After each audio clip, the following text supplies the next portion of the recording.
ॐ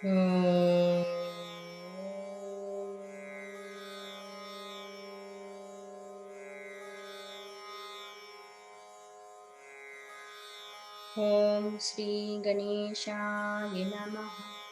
ॐ श्री सरस्वत्यै नमः। ॐ श्री गुरुभ्यो नमः। समस्तजनकल्याणे निरतं करुणामयं नमामि चिन्मयं देवं सद्गुरुं ब्रह्मविद्वरं सद्गुरुं ब्रह्मविद्वरम्। ॐ सहना भवतु सहनौ भुनक्तु सह वीर्यं करवावहै तेजस्विनावधीतमस्तु मा विद्विषावहै। ॐ शान्ति शान्ति शान्तिः। ॐ सदाशिवसमारम्भां शङ्कराचार्यमध्यमाम् अस्मदाचार्यपर्यन्तां वन्दे गुरुपरम्पराम् वन्दे गुरुपरम्पराम्। ॐ नमः शिवाय ॐ नमः शिवाय ॐ नमः शिवाय ॐ नमः शिवाय ॐ नमः शिवाय ॐ नमः शिवाय ॐ नमः शिवाय ॐ नमः शिवाय ॐ नमः शिवाय ॐ नमः शिवाय ॐ नमः शिवाय ॐ नमः शिवाय ॐ नमः शिवाय ॐ नमः शिवाय ॐ नमः शिवाय ॐ नमः शिवाय ॐ नमः शिवाय ॐ नमः शिवाय। हर नमः पार्वती पतये हर हर महादेव शंभो शंकर। श्री सद्गुरुनाथ महाराज की जय। ॐ सर्ववेदान्त सिद्धान्त गोचरं तमगोचरं गोविन्दं परमानन्दं सद्गुरुं प्रणतोऽस्म्यहम् सद्गुरुं प्रणतोऽस्म्यहम्।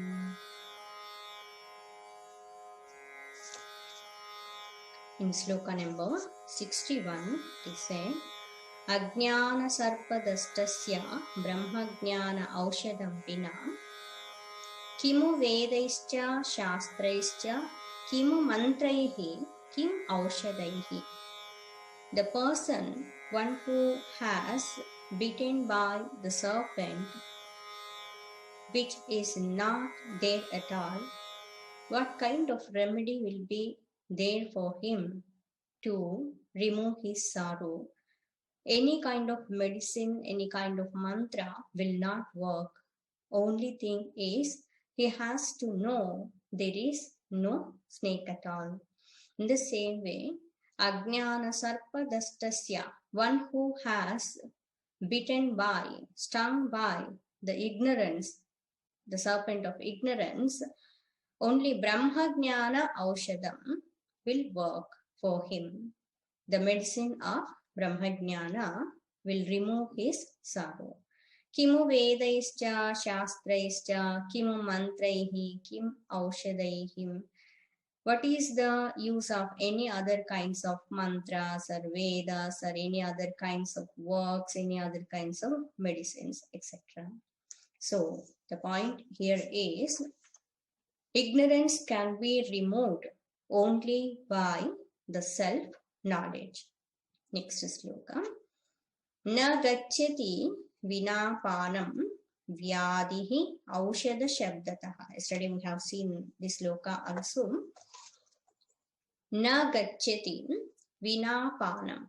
Without taking medicine, the utterance of medicine name will not remove or will not cure the disease.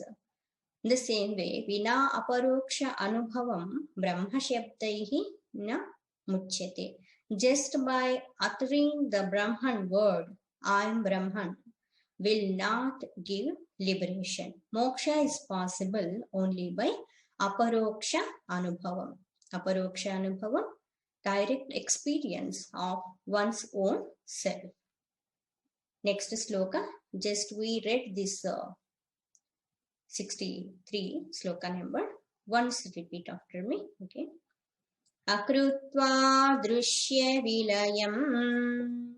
Akrutva drushya vilayam. Ajñātvā tattvamātmanaha.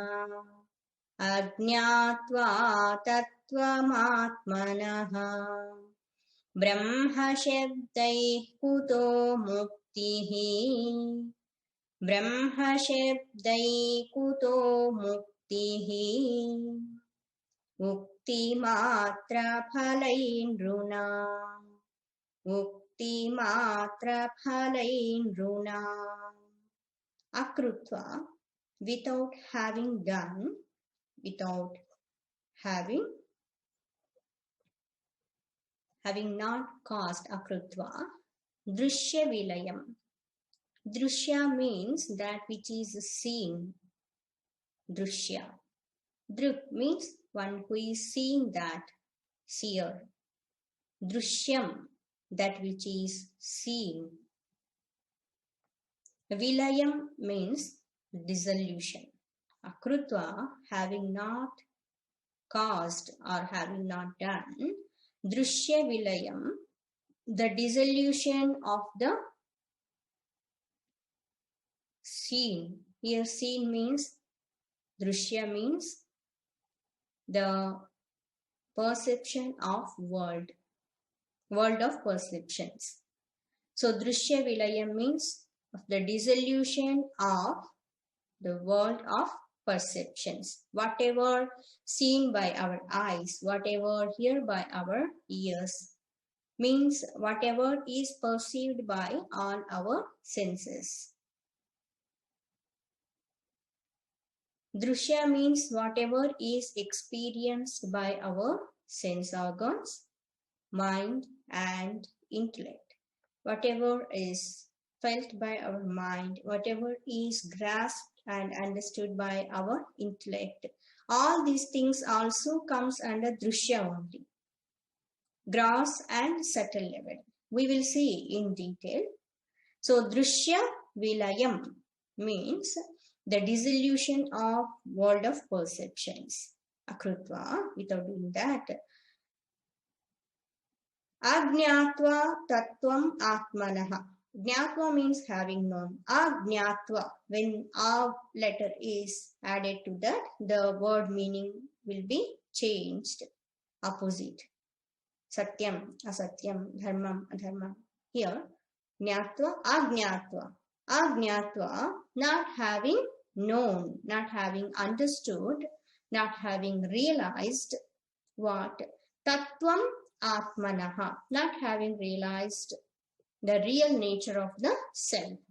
Tattvam atmanaha, atmanaha of the self.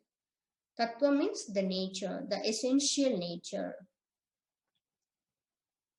Not having realized the nature of self. Brahma shabdaihi, just by mere the word of Brahman. Here Brahman, Brihatvatiti Brahma, that one who is all pervading, the big Brahma Swarupa. Just by the word Brahma Shabdaihi, Kutaha Muktihi, Muktihi, liberation.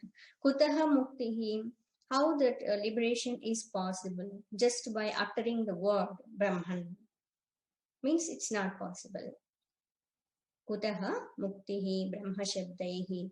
Mukti matra phalaihi nrunam. Nrunam means, nru means nara. Nrunam means of men. Nru word is there. Nru means man. Here nrunam, of men, plural, of men. Mukti matra phalaihi. Ukti matra phalam is just by saying the words, the fruits of the words.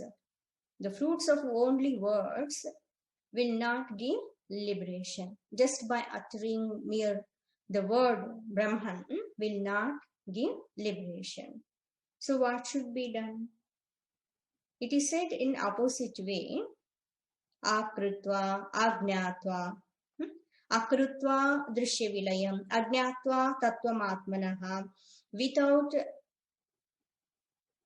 doing drishya vilayam, without realizing the real nature of self, mukti is not possible. Means what should be done? Drishya vilayam should be done, and we have to know what is the nature of self. What is drishya vilayam? We have to understand this. Just now we said, whatever is perceived by our senses, whatever received by the mind and intellect, whatever thoughts are there in our mind and intellect, subtle form, whatever objects are there in this world, external world. In fact, Shabda, Sparsha, Rupa, Rasa, Gandha. These are external objects. These only will enter through our senses and will reach to the mind and intellect. So, from gross standpoint, from subtle standpoint, whatever is perceived by our equipments, by our instruments, by our upadhis, all these things put together is called drishyam. It means the entire world, the entire jagat. You can note there, drishyam. Drishyam, the entire jagat. Not only gross, but subtle also. Not only on this earth, whatever perceived by us, not only this one, whatever is there in the form of name and particular form is called drishyam.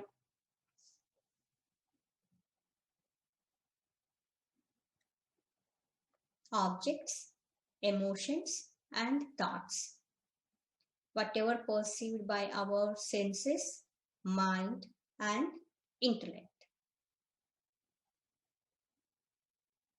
The perceiver, feeler, and thinker is called jiva. By jiva, whatever is perceived is called jagat. How we are perceiving? Through our equipments, body, mind, and intellect. In terms of BMI chart, once we discussed the BMI chart, body, mind, and intellect, the chart. So, drishyam means that which is made up of 5 elements, in other terms. Prapancham, gross and subtle, both. How liberation is possible? Means, by drishya vilayam, by the dissolution of the world of perceptions, will lead to moksha. What it means? It means, for example, when we are sleeping in our deep sleep state, we are not perceiving anything. How we are perceiving in waking state, like this, we are not perceiving anything in deep sleep state, Sushupti Avastha. In fact, we don't know where we are sleeping and who is there around us and what is happening around us in this world. For few hours, totally cut off from the world. Yes. Even and in that state, we are not aware of time also. We are not aware of space. We are not aware of time. We are not aware of any kinds of names and forms. Just sleeping. Only thing is, in that state, ignorance is there. Only nidrakara vritti will be there. That too continuous thought, only one single thought will be maintained. That's why we are not aware of time. Because time is interval between two thoughts, interval between two events. So in deep sleep state, we are not aware of our body, our surroundings, our problems, our position, nothing. So we are not perceiving at the time the drishya prapancha, how we are perceiving in waking state, means jagrada avastha.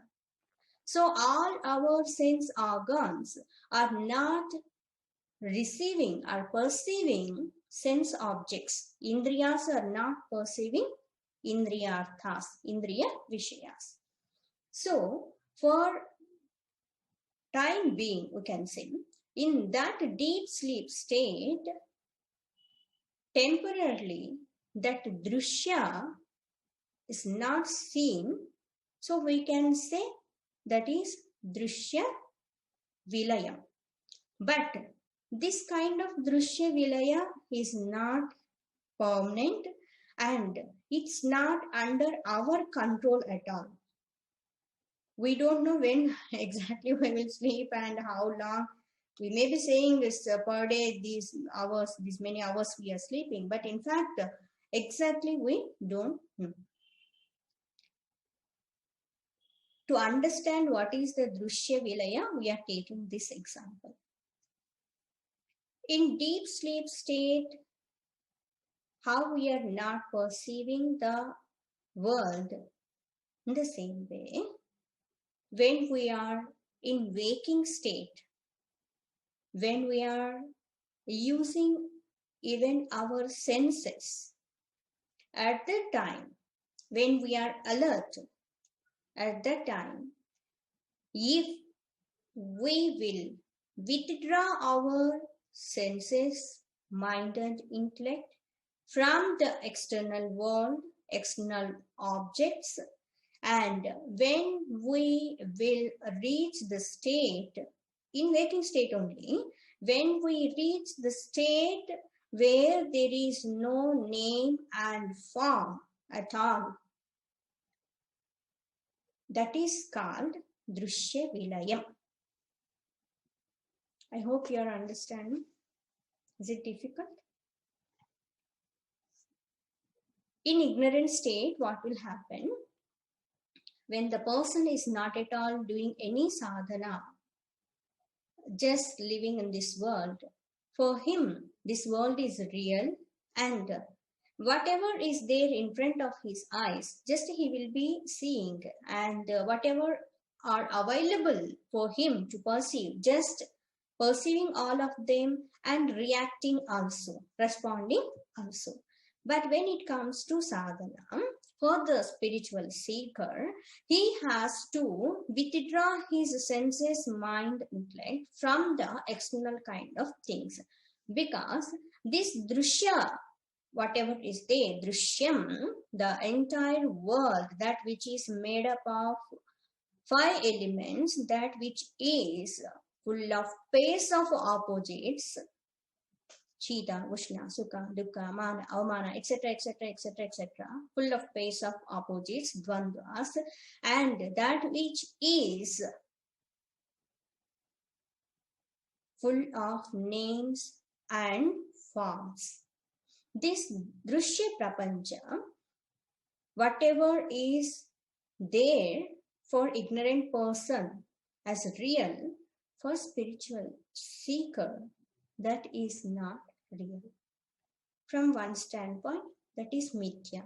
So that which is not real, he will withdraw from unreal thing, from anatma. So when he will put forth his effort, prayatna purvaka, when he will withdraw from names and forms, what will happen? Slowly, that Drushya Prapancha will disappear. Please listen carefully. This is very subtle kind of sadhana. This Drushya Vilaya, one word is very important. When we are doing meditation, at that time, what we have to do, slowly, we have to withdraw our attention from the names and forms. We have to reach the state where there is no name and form at all. To reach that state, first it is said, so many objects are there, so many things are there in our mind. See, all this Drishya Prapancha, how it is existing in us, it is existing in the form of thoughts only. Yes?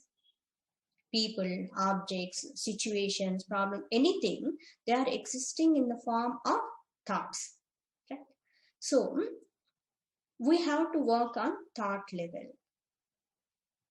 In the beginning, it is said for devotees, spiritual seekers, at a time he cannot completely withdraw from all names and forms. Suddenly, this Drishya Prapancha will not disappear for him. That's why they said so many practices for him: japa, tapa, sakara dhyana, listening to Bhagwan's Leelas, etc. And first, slowly, he will withdraw his mind, his senses from so many objects, and he will focus on one or two in the beginning. And when alone only one aim and one form is there, slowly what will happen? Mind will slowly will withdraw from all other kinds of names and forms. So slowly mind will be remembering only Bhagwan's form. That's why it's remember Ishta Devata, Guru, like that. These are very helpful for that sadhaka, for that spiritual seeker, for that devotee, to withdraw from the Drishya Prapancha. Suddenly, if we say, so you should not see, you should not listen, you should not think of anything, it's difficult for spiritual seeker, for anyone, in fact. That's why these kind of sadhana said, you do japa. When we are doing japa, only one name, continuously chanting, singing glory of Bhagwan. And slowly doing subtle sadhanas, what will happen? Our entire focus will be only on one name and one form, divine form. Slowly, we have to even withdraw.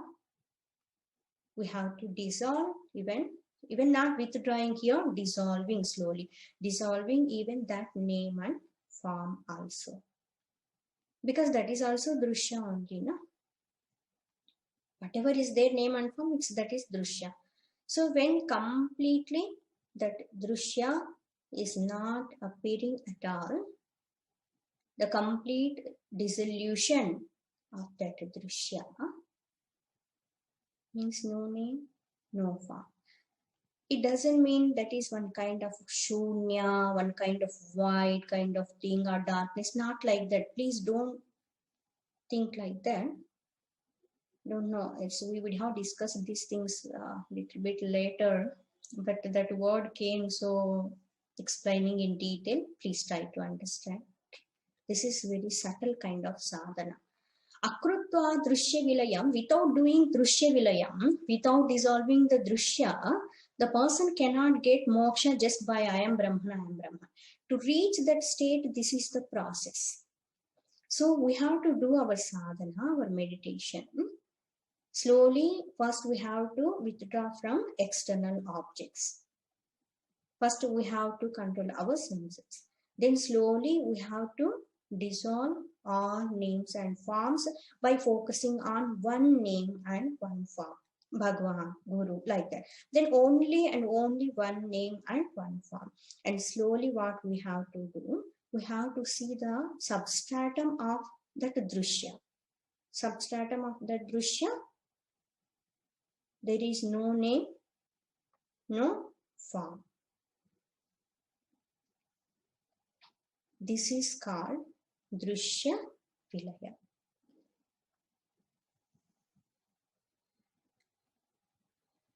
Another standpoint, entire earth is there.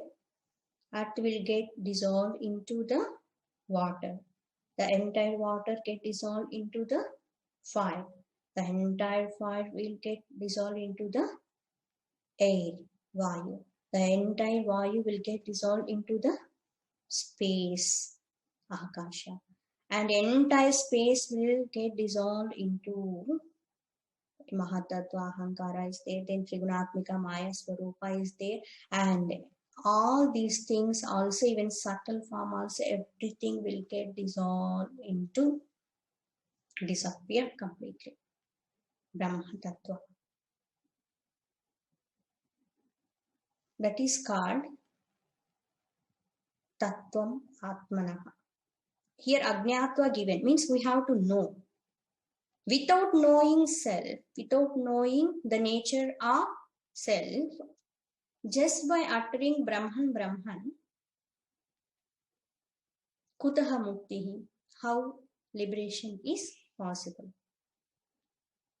By the people, just by the uttering of the words, there is no fruit at all, there is no result at all. So this is the process how we can get mukti. What should be done? These two things, please remember. One is Drishya Vilayam should be done. Second one is we have to know the Tattva, Atmanaha. What is the nature of self should be known. Then mukti is sure. Clear? So now onwards, when we are doing sadhana, we will apply all these things. What we are doing in the deep sleep state, unknowingly, without our control. In the waking state, we have to reach that where there is no drishya at all. That is called samadhi sthiti. If we go deep into that nirvikalpa samadhi sthiti, there we will realize our own true self. Who will be there? No one. What will be there? Nothing. Then how to live? You will be very, very happy. You will be there and you alone will be there. I alone will be there. Right?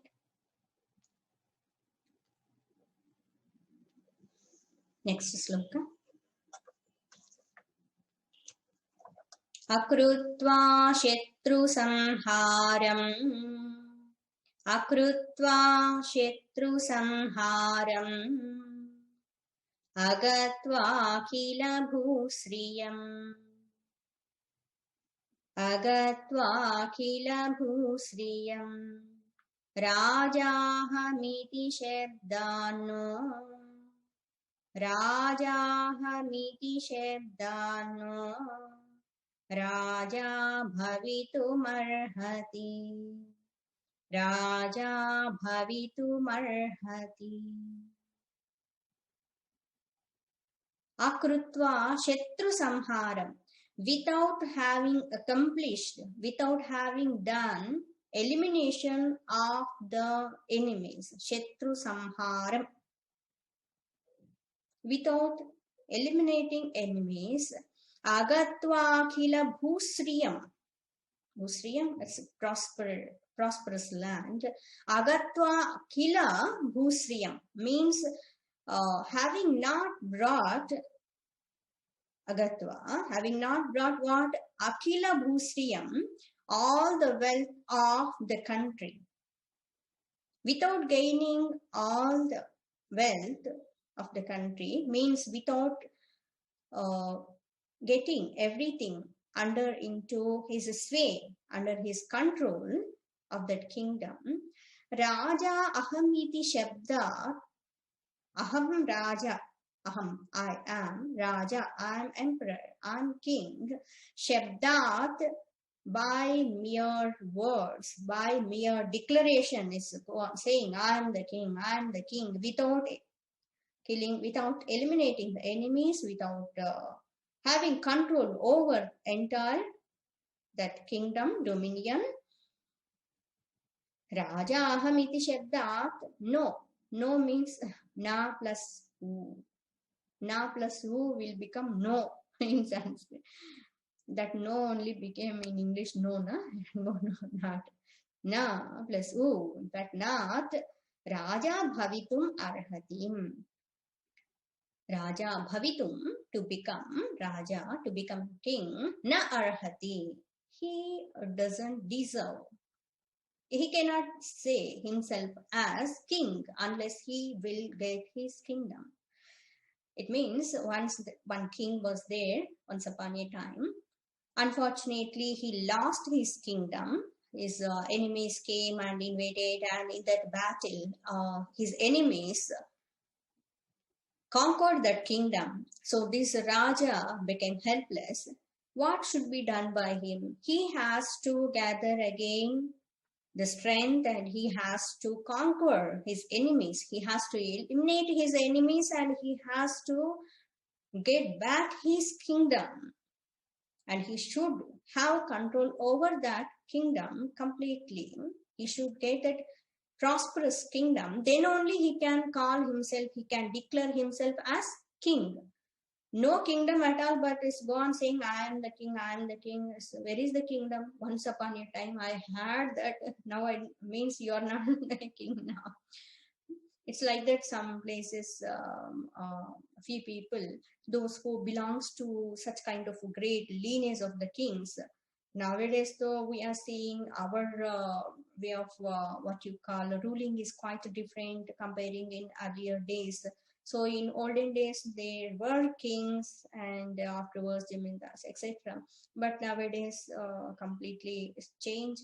So those who belongs to such kind of lineages, they may be using the words as Raja, King, etc. But in fact, these are not like the real kings, those who were ruled over the kingdoms earlier days. Yes. So here example is given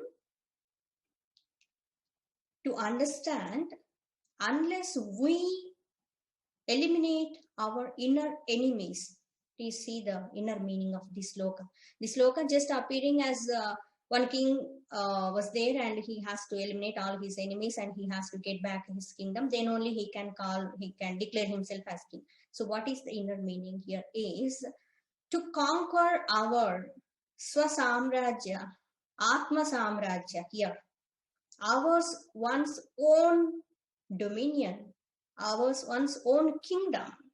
We are the emperors. But unfortunately, what happened? Powerful enemies entered into our kingdom, and completely they got the control over the kingdom. We lost it. What should be done? Who are our enemies, by the way? Not outside enemies, inside enemies.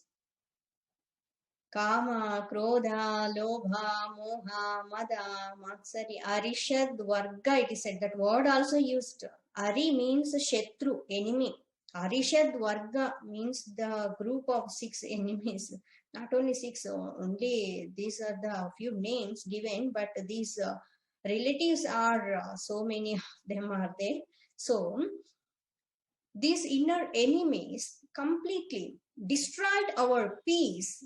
Inner peace, they destroyed our happiness, and they made us slaves in our own kingdom. See how beautifully Shankaracharya ji is explaining this sloka. It's using external kind of example. In fact, that kingdom belongs to us, our own kingdom. And in our own kingdom, we became slaves. How pitiable conditions. See?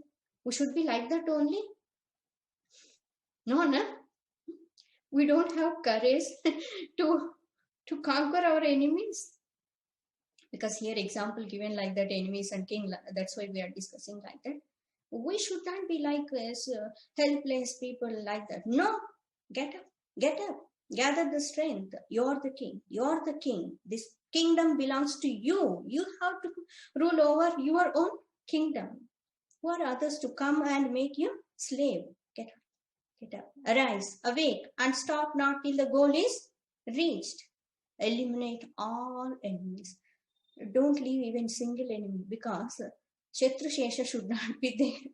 If we leave any enemy, again they will come with so many other enemies. Group will be becoming more bigger. So here all inner enemies, desire, anger, lust, so many kinds of things, raga, desha, etc. All these kind of things, slowly, we have to eliminate.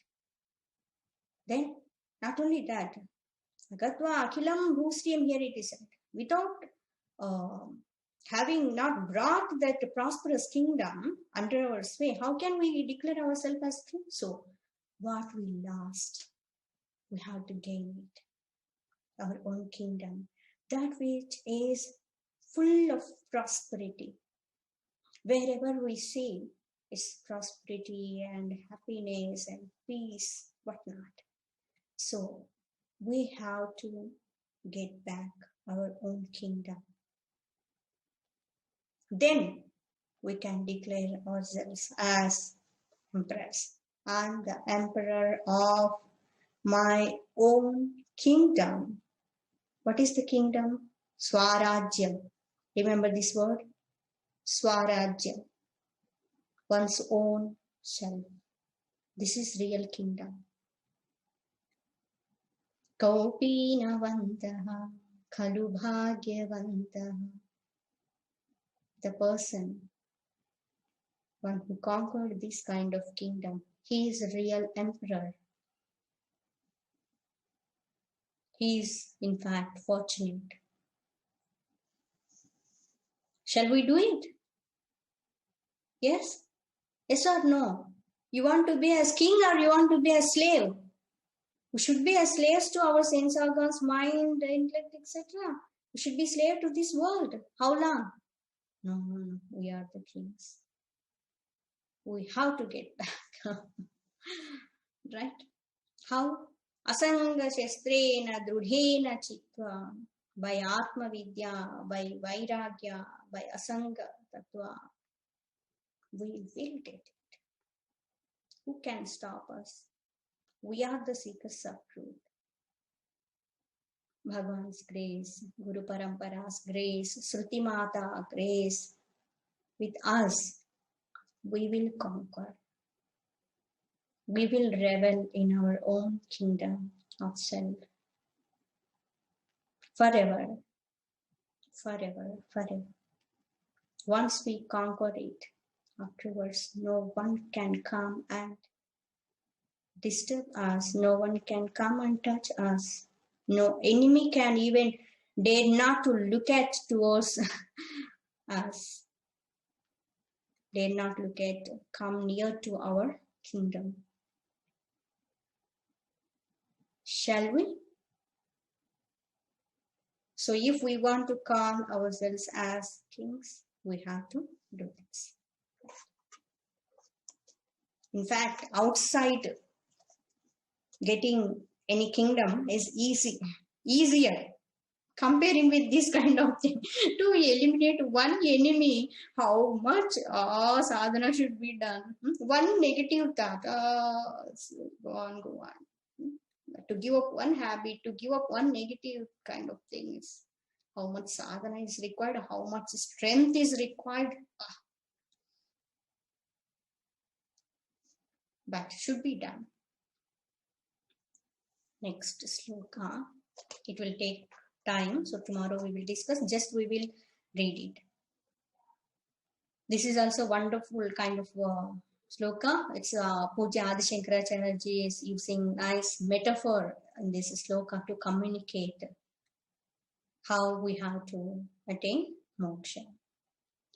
Apnoktim khananam tato parishilat yutkarshanam svikrutim.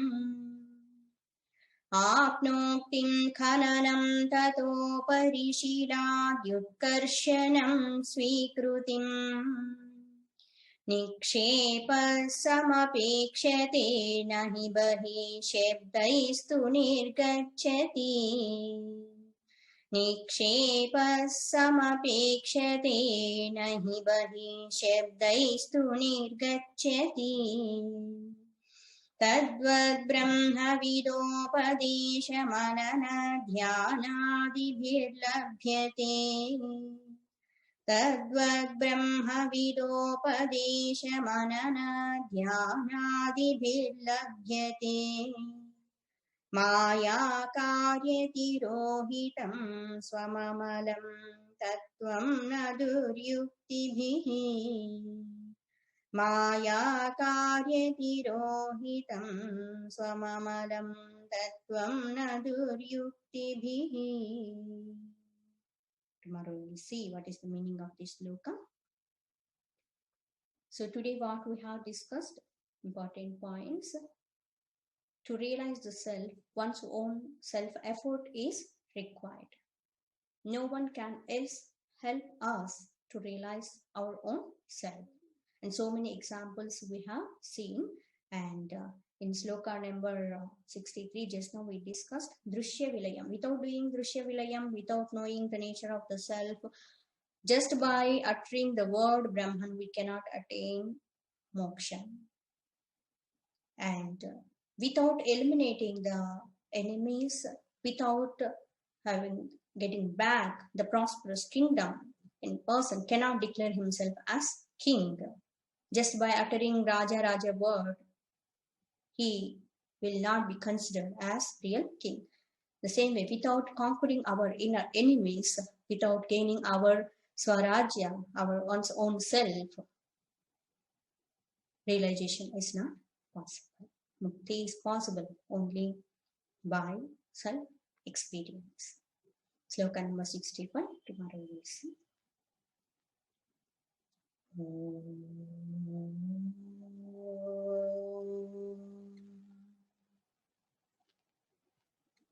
Lokam samastam sukhino bhavantu. Om asato ma satgamaya tamaso ma jyotirgamaya mrityorma amrutangamaya. Om purnamada purnamidam purnat purnamudachyate पूर्णस्य पूर्णमादाय पूर्णमेवावशिष्यते. ओम शांति शांति शांति. हरिः ओम. श्री गुरुभ्यो नमः. हरिः ओम.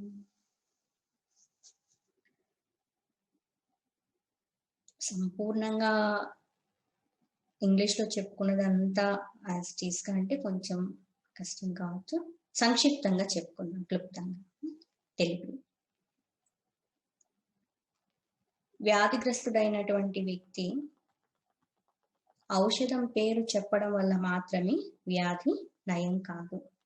ఔషధం సేవించినప్పుడు మాత్రమే వ్యాధి నుంచి బయటపడడం జరుగుతుంది. అదేవిధంగా కేవలం బ్రహ్మ బ్రహ్మ అన్నటువంటి పదం, నేను బ్రహ్మతత్వాన్ని అన్న పదం వాడడం వల్ల మోక్షం అన్నటువంటిది లభించదు. స్వ అనుభవం అన్నటువంటిది ఉండాలి అని చెప్తున్నారు. తరువాత శ్లోకంలో దృశ్యం ప్రపంచాన్నంతటినీ లయం చెయ్యకుండా, ఆత్మ అనుభవాన్ని పొందకుండా మోక్షం అన్నటువంటిది సాధ్యం కాదు. ఇక్కడ ఆత్మ అనుభవం అంటే ఆత్మతత్వాన్ని గురించి తెలుసుకోకుండా. రెండు, దృశ్య ప్రపంచాన్ని లయం చెయ్యకుండా ఆత్మతత్వాన్ని గురించి సంపూర్ణంగా తెలుసుకోకుండా మోక్షం అన్నటువంటిది సాధ్యము కాదు. కేవలము బ్రహ్మ అన్నటువంటి పదాన్ని ఉపయోగించడం వల్ల కలిగేటువంటి ప్రయోజనం మానవుడికి సంపూర్ణంగా లభించదు అని చెప్తున్నాడు. దృశ్య విలయం అంటే ఏంటి అన్నప్పుడు, మన ఇంద్రియాల ద్వారా, మనస్సు ద్వారా, బుద్ధి ద్వారా వేటినైతే మనం గ్రహిస్తూ ఉన్నామో, స్థూల ప్రపంచంలో కానీ సూక్ష్మ ప్రపంచంలో కానీ పంచమహాభూతాలతో చేసిన ప్రతి ఒక్కటి కూడా, ఈ జగత్ అంతా కూడా దృశ్య స్వరూపమే. దీని అంతటినీ కూడా మనము ఇంద్రియ మనోబుద్ధుల ద్వారా గ్రహించడము జరుగుతుంది.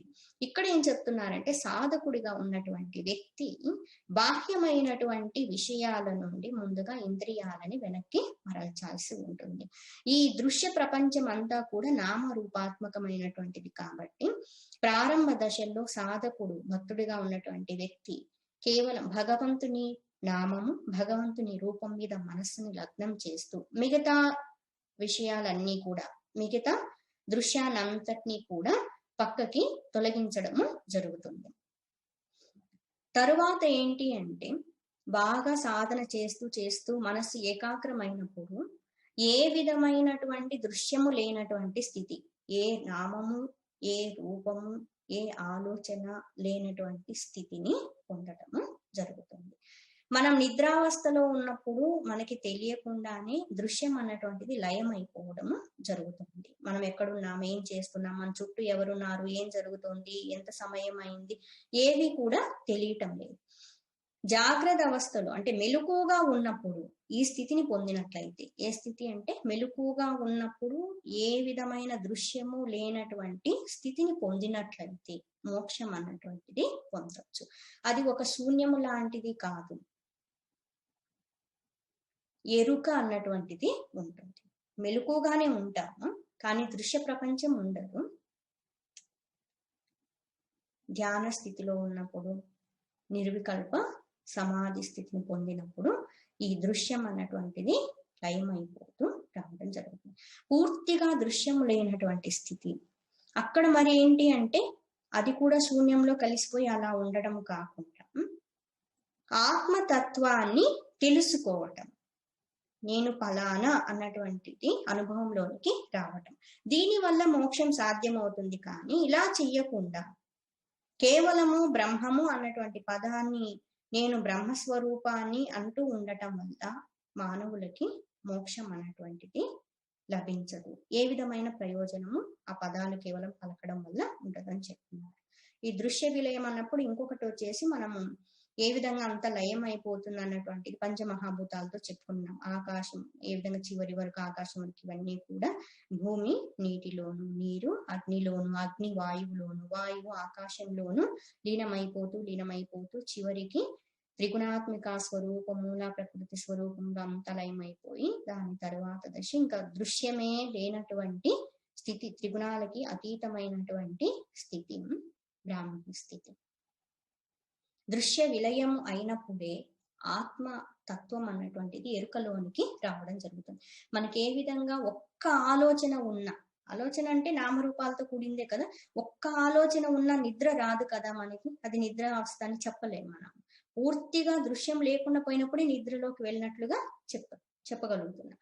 అదే విధంగా మెలకువగా ఉన్నప్పుడే దృశ్యం అన్నటువంటిది పూర్తిగా లేనటువంటి స్థితిని పొందినప్పుడు మన స్వస్వరూప ఎరుక మనకి కలుగుతుందన్నమాట. ఈ దృశ్య విలయం చేయకుండా ఆత్మతత్వాన్ని తెలుసుకోకుండా కేవలం పదాలు ఉపయోగించడం వల్ల బ్రహ్మం నేనే అనడం వల్ల ప్రయోజనం లేదని చెప్తున్నారు.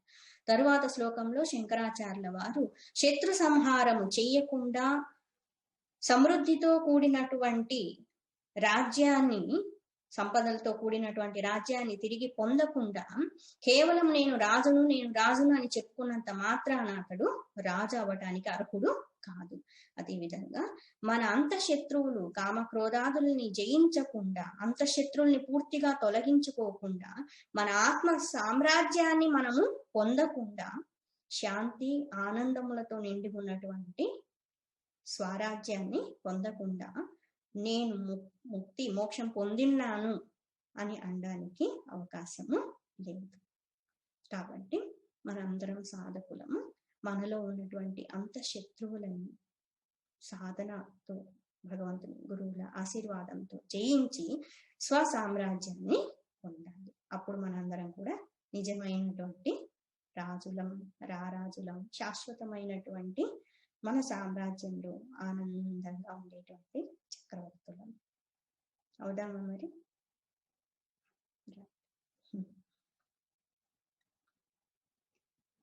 बोलिए श्री सद्गुरुनाथ महाराज की जय। ओम लोका समस्ता सुखिनो भवन्तु। ओम शांति शांति शांति। हरि ओम। श्री गुरुभ्यो नमः। हरि ओम।